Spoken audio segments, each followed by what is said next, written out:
Friends, இன்றைக்கி எங்கள் வீட்டில் சூப்பரான சாப்பாடு. வாங்க என்னான்னு பார்க்கலாம். ரேஷன் அரிசியில் சோறு வடிச்சிருக்கேன். எங்கள் ஊரில் மழை பெய்யுது, உங்கள் ஊரில் மழை பெய்யுதா? மழைக்கு நல்லா சுட சுட ரேஷன் அரிசியை நல்லா பொலன்னு வடித்து எடுத்துடாச்சு.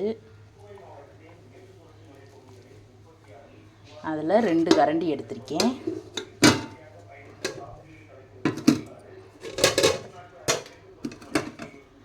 அதுக்கு ரசம் வச்சுருக்கேன்.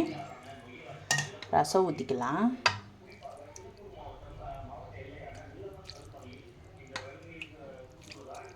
ரசம் நல்லா தாராளமாகவே ஊற்றிக்கலாம்.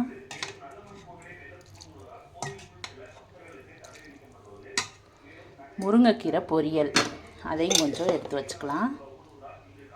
நல்லா பச்சை பசேர்னு பொரிச்சிருக்கேன். இப்படி இருந்தாத்தையும் டேஸ்ட்டாக இருக்கும். கொஞ்சம் சேர்த்து வேக விட்டோம்னா கடுத்துக்கிட்டு இருக்கும். கீரை எப்பயுமே பச்சை பசேர்னு இருக்காப்புல வேக வச்சுக்கிறணும். அப்புறம் காய்க ஓட்ட ஆம்லேட், கேரட்டு, பீன்ஸு இதெல்லாம் போட்டு ஆம்லேட் பண்ணியிருக்கேன். அதுவும் செம்ம டேஸ்ட்டாக இருக்கும். அப்புறம் கொஞ்சமாக உருளைக்கிழங்கு பொரிச்சிருக்கேன்.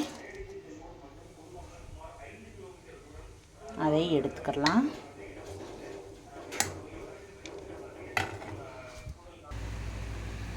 ஒரு உளுந்த வடை எடுத்துக்கலாம். இது கடையில் வாங்கினது. அவ்வளோதே இன்றைக்கி சாப்பாடு. நாங்கள் காலை சாப்பாடு இப்படித்தான் சாப்பிட போகிறோம். இந்த வீடியோ பிடிச்சிருந்தா லைக் பண்ணுங்கள்.